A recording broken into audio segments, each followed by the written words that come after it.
भगवान का अन्नप्राशन भी हो गया। भगवान धीरे धीरे थोड़े बड़े हुए, चलने लगे हैं। अब भगवान एक दिन की लीला सुनो।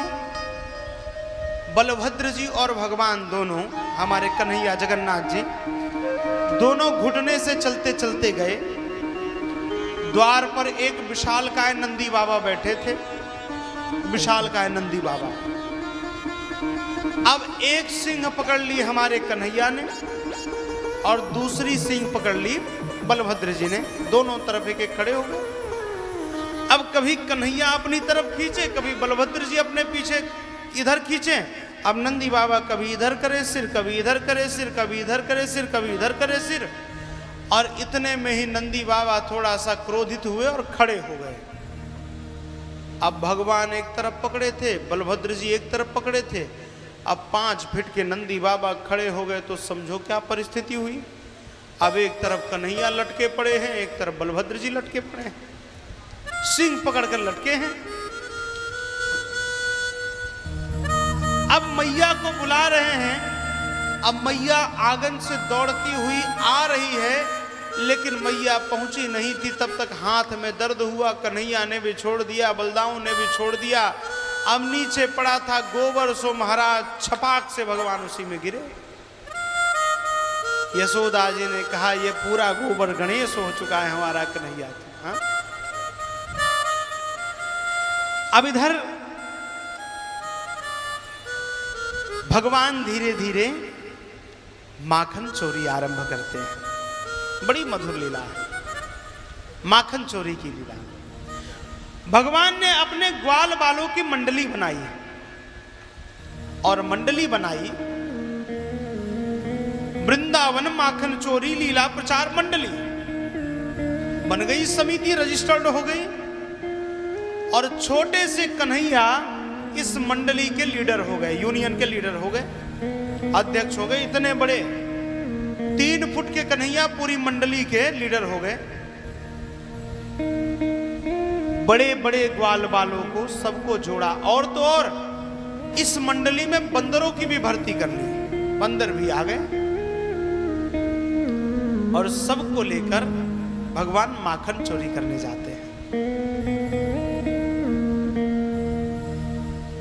अब एक गोपी के यहां भगवान माखन चोरी कर रहे थे, सो गोपी ने पकड़ लिया। आज गोपियां उलाहना लेकर मां यशोदा के द्वार आ रही हैं।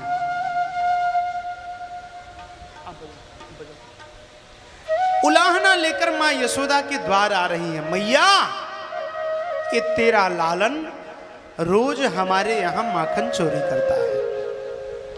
सुखदेव भगवान की वाणी देखिए कि वत्सान मुंचन क्वचित समये क्रोश संजात हासः स्तेयं स्वाद्वत्यधिदधिपयः कल्पितैस्तेययोगैः किमर्कान् भोक्षति विभजति सचेन नाति भाण्डं भिनत्ति द्रव्यालाभे सगृह कुपितो यत्युपक्रोश्यतो कान। हे मैया, वत्सान मुंचन क्वचित समये, मैया ये तेरा लालन हमारे घर माखन चोरी करने आता है। मैया ने कहा हमारे घर किसी बात की कमी पड़ी है जो तुम्हारे घर माखन चोरी करने जाएगा? हाँ मैया, आता है चोरी करने। मैया माखन चोरी की तो बात छोड़ो, जब गायों के दुहने का समय होता है उससे पहले ही बछड़ों को खोल देता है। बछड़े सारे दूध पी जाते हैं। अब हम दुहने जाती हैं तो दूध मिलता नहीं है। अब दूध नहीं मिलता है तो घर आओ तो सासू की डांट सुनो। और मैया जो थोड़ा बहुत दूध मिला उससे किसी प्रकार माखन बनाया, वो कन्हैया के चोरी कर जाता है। मैया ने कहा सुनो, माखन को अंधेरे कोठरी में रखो, जिस कोठरी में अंधेरा रहता है, जिस कमरे में अंधेरा रहता है उसमें रखो, क्योंकि कन्हैया को हाउस से बहुत डर लगता है। हाँ, बहुत डरता है कन्हैया। गोपियों ने कहा मैया हमने कर लिया है। क्या किया? हमने अंधेरे में रखा था माखन की मटकी को। कन्हैया आता है, आपने हाथ में जो हीरे का कड़ा पहनाया है, जिस खिड़की से रोशनी आती है वहीं पर अपने कड़े को लगाता है और हीरा चमकने लगता है। सो महाराज चारों तरफ घुमा करके देख लेते हैं किस कोने में है, और मैया फिर तो माखन सारा पाके सपाचट करके चले आते हैं।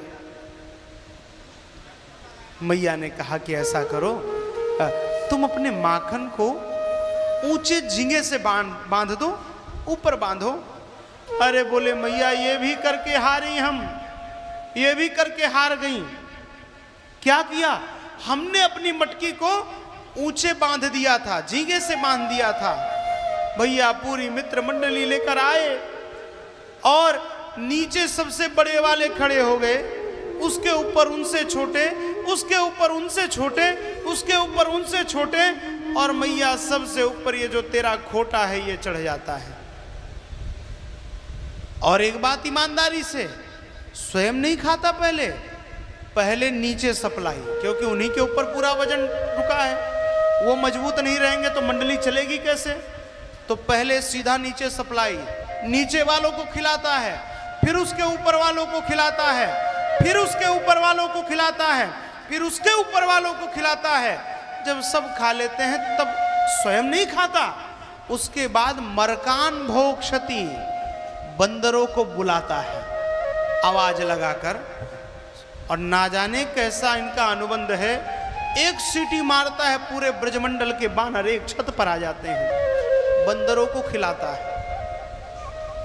किसी ने कहा बंदरों को क्यों खिलाते हैं? राम जी कहते हैं, हे बानरों, हे हनुमान जी, आपने मेरे लिए लंका के राक्षसों को मारा, मेरे लिए युद्ध किया था। उस समय तो हम वनवास में थे, कहां आपको माखन खिलाएं।